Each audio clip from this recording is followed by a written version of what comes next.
מצווה להתחיל ולשמוע כאלה הרצאות לפני אפילו בן אדם שילך ללמוד תורה.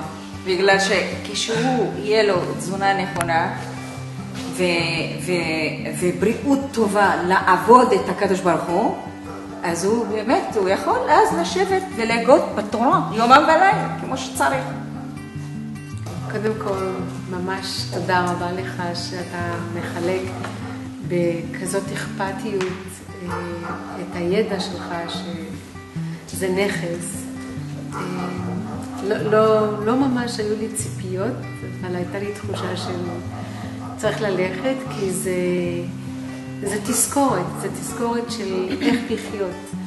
ומה שיפה אצלך, שאתה משלב את התזונה, שהיא חלק בלתי נפרד מהנפש, הגוף, ה-mind, body, soul, מה שאומרים בעברית. זה היה מוגש באהבה. תודה רבה על החוויה.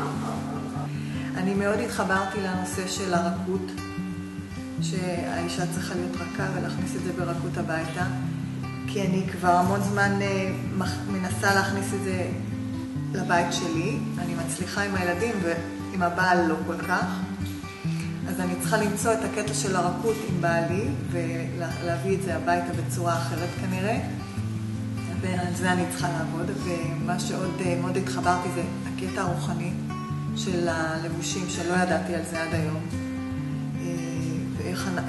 ואיך התזונה והכל מתייחס לקטע הרוחני של החיבור שלנו לאלוקות. זה חדש לי, והייתי מאוד מאוד רוצה להיכנס לזה לעומק, ללמוד יותר על זה. אז אני, מהיום שנחתת בישראל, באמריקה, אני נדבקת אליו כבר לכל הרצאה שהוא הולך. קיבלתי קצת טיפים איך לא ללכת לסופר, לא לקנות כלום, כי כלום אסור, כי אני לא יכולה לקנות את זה ולא יכולה לקנות את זה, לחזור הביתה בלי כלום, וכולם צועקים עליי, אין מה לאכול, ולא יכולתי לקנות את מה שאני רגילה לקנות. אז היום קצת קיבלתי טיפים איך להגיע לסופר ולהחזיר משהו הביתה כדי ויש שלמים, אני עם עצמי ועם הילדים שלי והבעל שלי. זה פתח לי את העיניים לתורת של הרפואה היהודית, ואני רוצה לדעת עוד יותר ועוד יותר ועוד יותר. יש לי רקע של רפואה סינית, אני 30 שנה מתעסקת בתזונה נכונה, ניסיתי כל מיני, וחשבתי שאני יודעת על זה, עכשיו אני יודעת, אני רואה עוד כמה חסר לי לדעת, וזה מה שדעתני, אני רוצה עוד ועוד ועוד, ואני רוצה גם שזה יגיע לכל בן אדם, בקהילה, גם בקהילה הישראלית, גם בקהילה היהודית, גם בקהילה הספרדית. זה משהו שכל אחד צריך לדעת, כי זה באמת, זה יכול להציל חיים. זה מצווה, to share this עם אנשים אחרים. אז אני ממליץ את זה לכולם, זה היה חוויה. באתי ללמוד, לא ידעתי מה, אבל שהכרתי אותך וידעתי שאתה בא מהארץ, מצפת, נכון, אמרתי, לא משנה מה, אני צריכה ללכת כי אני יודעת שיש לי משהו ללמוד. רק לא ידעתי כמה היה לי ללמוד. אז באמת תודה, פתחת לי עולם חדש. אני חושבת שאתה נשלחת משמיים אליי, ואני מאמינה שזאת הרגשה של כל אחד מפה. אפילו שהקבוצה היא קטנה, אבל זה הניצוצות שהיו צריכות להתפתח. והחיבור הזה של הנפש והגוף, והצד המעשי של זה, אתה פשוט שדרגת לי את זה. כאילו, אני עולה עוד שלב ממה שכבר אני הרבה שנים עובדת עם זה, וזה עלה עוד שלב לשלב מעשי יותר, וגם הרכות עם הבעל, זה היה מאוד משמעותי. ובדרך שאתה מעביר את הרכות, זה חלק מהדוגמה, מה אנחנו צריכים לעשות. אנחנו צמחויים כבר המון שנים, אבל הרמב"ם תמיד עניין אותי. כי הרמב"ם באמת זה שילוב בשבילי של ספרא וסייפא.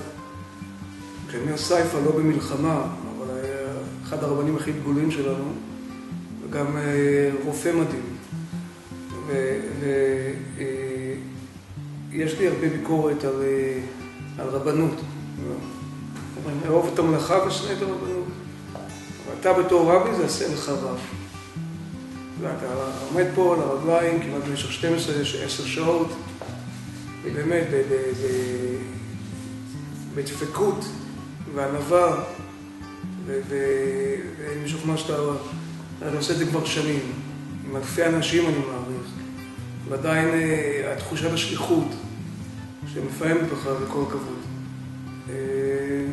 וזה יופי, רק תמשיך בזה ותזכה את כולנו. קודם כל אני אתחיל בלהגיד תודה ענקית ורבה, שאפשר לאמוד אותה בגודל מסוים, אבל תודה מדהימה ליום הזה, לכל הידע שלך, לכל הנתינה שלך, כי זה מדהים וזה כמובן לא מובן מאליו. בנוסף, אני כל הזמן מתעניינת ורוצה ללמוד ולגמוע עוד ועוד בנושא של אוכל בריא ואיך לעשות אותנו יותר טובים ויותר בריאים, וכמובן להעלות את הנפש. אז מבחינתי זה היה יום מדהים וכיף לחלוטין. כמה שיותר, אני יותר מאוד into it. ולמדתי הרבה יותר ממה שחשבתי, גם על הרוחניות שמסביב לאוכל ולחיים עצמם.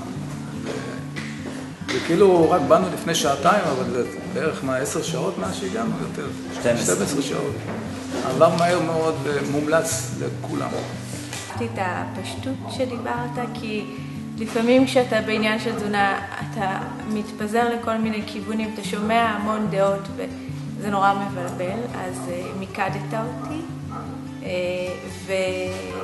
ופישטת את הדברים בצורה כזאת שבאה לי עכשיו ללכת ולנסות דברים חדשים. כן, חידשת לי גם. אין דבר שאני לא מוצאת, אני לא אומרת, שמעת, גיליתי, עשיתי, ניסיתי ואני מנסה את זה לעצמי כמובן. וכשהוא בא פשוט, הוא חידד לי, גם הייתי בתקופה שלא כל כך הרגשתי טוב. קצת זייפתי עם הבריאות שלי ופתאום נפל. בא מישהו ואני מרגישה לו, אמרתי, הוא חייב להשלים לי כמה דברים שחסרים. והוא החזיר אותי לתרם ונתן לי כמה טיפים. אני מיד מתקשרת להוציא, שמענו, זה לא נשאר אצל, זה חייב לצאת החוצה. וכולם יודעים, אין שיעור שלא יצאתי ולא התקשרתי ולימדתי ודיברתי והעברתי וניסיתי, ואני מנסה את זה גם לעצמי. הצ'אלנג' הכי גדול שחשבתי שיהיה, באמת, זה העניין של המשפחה ואיך להביא את זה לחיי המשפחה ואיך לגדל ילדים בצורה בריאה ונכונה. ואני חושבת שהיום קיבלתי את החיזוק הזה של זה אפשרי, ולא רק שזה אפשרי, אלא זה גם הולך להיות תהליך מדהים.